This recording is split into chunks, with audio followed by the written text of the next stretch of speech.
ಈಗ ಬಾಂಗ್ಲಾದೇಶ ಅವರಿಗೆ ಮನೆ ಹೆಂಗೆ ಕೊಡೋಕ್ಕೆ ಸಾಧ್ಯ ರೀ? ಒಂದು ಮನೆ ಕೊಡಬೇಕಾದ್ರೆ ಕಂಡೀಷನ್ ಇರ್ತದೆ. ಅವ್ರು 5 ವರ್ಷ 1 ಲ್ಯಾಕ್ ಹೌಸಿಂಗ್ ಸ್ಕೀಮಲ್ಲಿ ಕಂಡೀಷನ್ ಇರ್ತದೆ. ಈಗ 5 ವರ್ಷ ಇಲ್ಲಿ ಕರ್ನಾಟಕದಲ್ಲಿ ಬೆಂಗಳೂರು ಸಿಟಿಯಲ್ಲಿ ವಾಸ ಮಾಡಿರಬೇಕು, ಆಧಾರ್ ಕಾರ್ಡ್ ಇರಬೇಕು, BPL ಕಾರ್ಡ್ ಇರಬೇಕು, ವೋಟರ್ ಕಾರ್ಡ್ ಇರಬೇಕು. ಬೇರೆಯವ್ರಿಗೆ ಹೆಂಗೆ ಕೊಡೋಕ್ಕೆ ಸಾಧ್ಯ? ಈಗ ಬಾಂಗ್ಲಾದೇಶಗೂ ಕೊಟ್ವಿ ಅಂತ ತಿಳ್ಕೊಳ್ಳಿ. ಈಗ RTI ಇಲ್ವಾ? ಈಗ XYZ ನಾಗರಾಜು, ಅಯ್ಯೂಬು, ಯಾರೋ ಅವನು ಇಸ್ಮಾಯಿಲು ಯಾರಿಗೋ ಕೊಟ್ವಿ ಅಂತ ತಿಳ್ಕೊಳ್ಳಿ. ಅವ್ರು ಆಟೋಮೆಟಿಕ್ ಗೊತ್ತಾಗ್ಬಿಡ್ತದೆ. RTIದಲ್ಲಿ ಹೋದರೆ ಇವನು ಯಾವನು, ಎಲ್ಲಿದ್ದನು, ಅಷ್ಟು ಬುದ್ಧಿಗೆ. ಬಾಂಗ್ಲಾದೇಶಿ ಪಾಕಿಸ್ತಾನ ಇಕ್ಕೊಂಡೇ ರಾಜಕೀಯ, ಮುಸಲ್ಮಾನ ಇಕ್ಕೊಂಡೇ ಅವ್ರು ರಾಜಕೀಯ ಮಾಡ್ತಿರೋದು. ಈಗ ಬಾಂಗ್ಲಾದೇಶ ಮಾನ್ಯ ನಿಮ್ಮ ಮಾಧ್ಯಮ ಮುಖಾಂತರ ನಂಗೆ ವಿರೋಧ ಪಕ್ಷ ನಾಯಕ ಅಶೋಕ್ ಅವ್ರಿಗೆ ಕೇಳಕ್ಕೆ ಬಯಸ್ತಾ ಇದ್ದೀನಿ. ಈಗ ಬಾಂಗ್ಲಾದೇಶಿಂದ ಬಂದವರೇ ಬಾಂಗ್ಲಾದೇಶವ್ರು ವಾಸ ಮಾಡ್ತಾವ್ರಂತಲ್ಲ, ಅದು ಯಾರು ಜವಾಬ್ದಾರಿ ಆಗ್ತದೆ?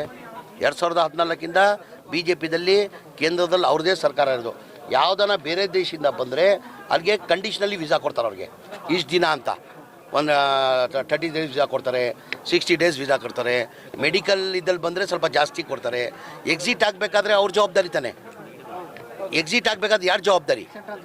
ಮತ್ತು ಯಾರು ವಿಫಲ ಆದರು? ಹೆಂಗೆ ಹೇಳ್ತಾರೆ ಅವರು? ಈ ಕೇಂದ್ರದಲ್ಲಿ ಯಾರು ಸರ್ಕಾರ ಇರೋದು ಅವ್ರ ಜವಾಬ್ದಾರಿ. ಅದಕ್ಕಿಂತ ಹೆಚ್ಚಾಗಿ ನಾನು ನಿಮ್ಮ ಮಾಧ್ಯಮ ಮುಖಾಂತರ ಅಶೋಕ್ ಅವ್ರು ಕೇಳಕ್ಕೆ ಬಯಸ್ತಾ ಇದ್ದೀನಿ. ಒಬ್ಬ ಬಾಂಗ್ಲಾದೇಶಿಗೆ ಇಲ್ಲಿ ಮನೆ ಕೊಡೋಕ್ಕೆ ಸಾಧ್ಯನ್ರಿ?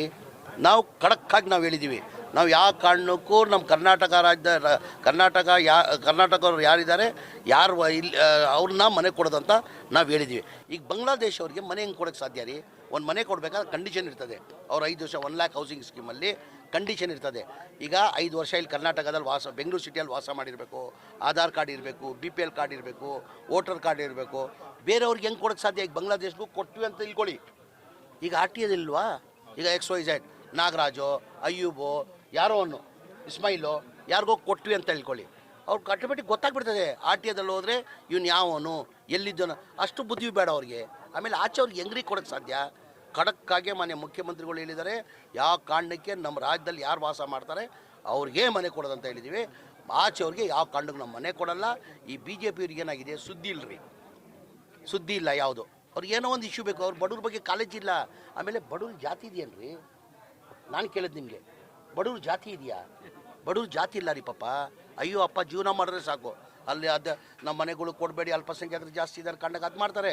ಅಲ್ಲಿ ಯಾರೋ ರಾಜಶೇಖರ್ ಸತ್ತ ಅಂತ ಹೇಳ್ಬಿಟ್ಟು ಹೋಗಿ 25 ಲಕ್ಷ ನಾನು ಕೊಟ್ಟಿಲ್ಲ, 25 ಲಕ್ಷ ಕೊಡೋಕೆ ಅದು ಒಂದು ಹೊಟ್ಟೆ ಕಿಚ್ಬಿಡ್ತಾರೆ. ಅವರು ಕೊಡೋಂಗಿಲ್ಲ, ಅವ್ರಿಗೂ ಮನಸ್ಸು ಅವ್ರು ಕೊಟ್ಟಿಲ್ಲ, ಕೊಡೋರ್ಗು ಹೊಟ್ಟೆ ಕಿಚ್ಬಿಡ್ತಾರಲ್ಲ ರೀ ಅವರು. ರಾಜಶೇಖರ್ ಕೊಟ್ಟಿದ್ದು ಏನಂದ್ರು? 25 ಲಕ್ಷ ಕೊಟ್ಬಿಟ್ರು. ಎಲ್ಲಿಂದ ಬಂತು, ಏನು ಬಂತು ರೀ ಸ್ವಾಮಿ? ನಾನು 25 ಲಕ್ಷ ಅಂತ ಕೊಟ್ಟಿಲ್ಲ, ನಾನು ಸಣ್ಣ ಕಾಣಿಕೆ ಅಂತ ಕೊಟ್ಟಿದ್ದೀನಿ. ನಾನು ಅವತ್ತು ಹೇಳಿದ್ದೀನಿ ಮಾಧ್ಯಮದಲ್ಲಿ, ಅವ್ನು ರಾಜಶೇಖರ್ಗೆ 50 ಕೋಟಿ ಕೊಟ್ಟರು ಅವ್ನು ಜೀವನ ತರಕ್ಕೆ ಸಾಧ್ಯ ಆಗಲ್ಲ. ಅವ್ನು ಬರ್ತಾನೆ, ಹೋಗಿ ನೋಡ್ರಿ ಯಾವ ಥರ ಜೀವನ ಮಾಡ್ತಾಯಿದ್ರೆ. ನಾನು 25 ಲಕ್ಷ ಕೊಟ್ಟಿದ್ರು ನೀವು ಖುಷಿ ಪಡಬೇಕಾಗಿತ್ತು. ಬಿಡಪ್ಪ ಯಾವನೋ ಕೊಡ್ತಾನೆ, ಅದೆಲ್ಲ ಇಲ್ಲ. ನಿಮಗೆ ಬರೇ ಹೊಟ್ಟೆ ಕಿಚ್ಚು. ಅಂದರೆ ನಿಮ್ಗೆ ಒಳ್ಳೇದಾಗಬೇಕು, ನಿಮ್ಮ ಕುಟುಂಬಕ್ಕೆ ಒಳ್ಳೇದಾಗಬೇಕು. ಬಡವರು ಸಾಯ್ಲಿ. ಒಂದು ಎಕ್ಸಾಂಪಲ್ ಸಾಧನೆ ಕೊಡೋಕೆ ಹೇಳಿ. ಒಂದು ಮನೆ ಕೊಟ್ಟಿರೋದು ಹೇಳಿ. ನಾನು ವಸತಿ ಮಂತ್ರಿಯಾಗಿ ನಾನು ಕೇಳ್ತೀನಿ. ಒಂದು ಮನೆ ನಾನು ಓಪನ್ ಆಗಿ ಅಕ್ಟೋಬರ್ 6ನೇ ತಾರೀಕಿಗೆ ಓಪನ್ ಆಗಿ ಕೊಪ್ಪಳದಲ್ಲಿ ಸವಾಲು ಹಾಕಿದ್ದೆ. ನನ್ನ ಮನೆ ಮುಖ್ಯಮಂತ್ರಿ ಮುಂದೆನೇ BJP ಅವ್ರು ಸಾಬೀತುಪಟ್ಬಿಡಲಿ. ಸ್ಲಮ್ ಬೋರ್ಡಲ್ಲಿ ಒಂದು ಮನೆ ಏನಾರ ಕೊಟ್ಟಿದ್ರೆ ನಾನು ರಾಜಕೀಯದಿಂದ ನಿರ್ವೃತ್ತಿ ತೊಗೊಳ್ತೀನಿ ಅಂತ ಸವಾಲು ಹಾಕಿದ್ದೆ. ಕೇಳಿಬಿಡಲಿ ಅವರು.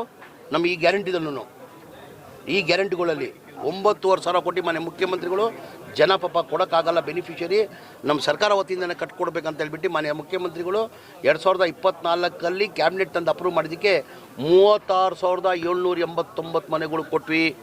BJP ಅವ್ರಿಗೆ ಯಾವ ಗ್ಯಾರಂಟಿ ಇರಲಿಲ್ಲ. ಏನಕ್ಕಪ್ಪ ನೀವು ಬಡವ್ರ ಬಗ್ಗೆ ಕಾಳಜಿ ಇರಲಿಲ್ಲ ನಿಮಗೆ? ನೀವು ಕೊಡ್ಬೋದಾಗಿತ್ತಾನೆ. ನಮ್ಗೆ 55,000 60 ಸಾವಿರ ಕೋಟಿ ಗ್ಯಾರಂಟಿ ಕೊಡ್ತಾಯಿದ್ದೀವಿ. ಅದ್ರ ಮೇಲೆ ಇದು ನಾವು ಚುನಾವಣೆ ಟೈಮಲ್ಲಿ ಮಾತು ಕೊಟ್ಟಿಲ್ಲ, ಬಡವ್ರು ಫ್ರೀಯಾಗಿ ಮನೆ ಕೊಡ್ತೀವಂತ. ಏನಕ್ಕಂದರೆ ಪಾಪ ಅವರು ದುಡ್ಡು ಕಟ್ಟಕ್ಕೆ ಸಾಧ್ಯ ಆಗಲ್ಲ, ಬೀದಿಲಲ್ಲಿದ್ದರು. ಇದೇ ತಿಂಗಳಲ್ಲಿ ಮನೆ ಅಶೋಕ್ ಅವರೇ 42,345 ಮನೆ ಕೊಡ್ತಾಯಿದ್ದೀನಿ.